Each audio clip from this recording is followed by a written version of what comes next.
The enduring cliché of a maverick soul sitting blissfully in the shade of a tree, waiting for the proverbial Newton's apple to fall, and all this while penning the most exquisite of verse in the notebook, might be a bit too much to handle for these postmodern times. However, the moral of this romantic fable is not to be missed. It's still relevant. Writers in 2026 are as much in dire need of creative inspiration as writers in the medieval or ancient era. The writerly soul still yearns for a break from routine and predictability. If you write for a living, it applies even more. Good writing cannot be quantified by an algorithm.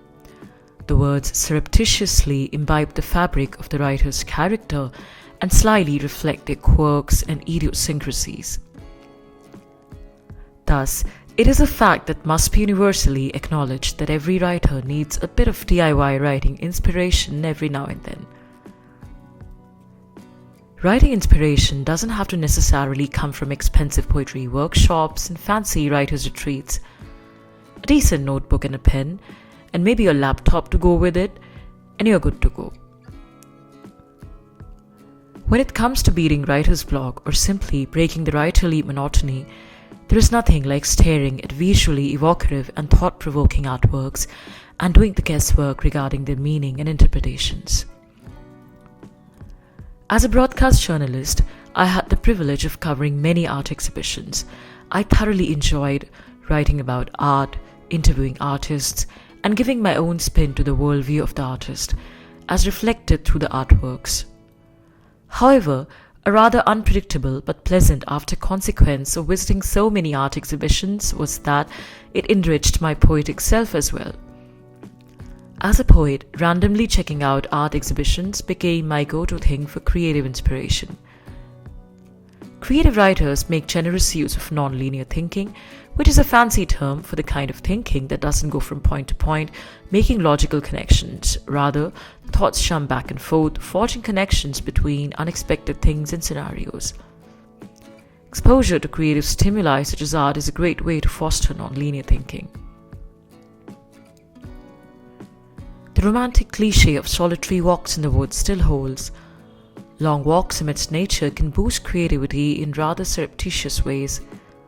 The trick is to just let your mind wander as you walk, let the non-linear thinking patterns get activated, and do not make a conscious attempt to regulate your thoughts. If you must carry along a notebook and a pen, jot down your thoughts towards the end of the walk. Using your DIY writing retreat to consciously do some writing work will defeat the very purpose of taking walks to get creatively inspired. Writers or not, most people are drawn to music. I've yet to meet someone who doesn't get emotionally and psychologically stirred by music. For some people, it might be just a popular numbers thing. For others, it might be a deeper engagement that encompasses various genres, but human beings in general are drawn to music. What's somewhat lesser known is that music can also be a great source of writing inspiration. I once gave myself the fun task of writing poetry while listening to music. It was a pretty decent output. I ended up writing 2 pieces. Whether the poetry written while listening to music was any different from the regular poetry I wrote would require a different kind of analysis and conversation altogether. The point is that it was a successful experiment. Create your own DIY writing inspiration routine with music. Dim the lights, keep your mobile phone at a safe distance, or better still, switch it off. Spend at least half an hour listening to your favorite numbers. No thinking or ideation. Just the sheer exuberance of music and emotions. Once you turn off the music, turn to your notebook and jot down whatever thoughts, random associations come to mind. Set aside a day each week for ideation. Take yourself out to a peaceful and soulful cafe, spend a couple of hours reading articles, going through thought-provoking YouTube videos in your niche, and just generally jotting down the sparkly ideas for writing work. Blog posts, poetry, thought leadership posts, narrative writing, storytelling, whatever kind of writing you do for a living.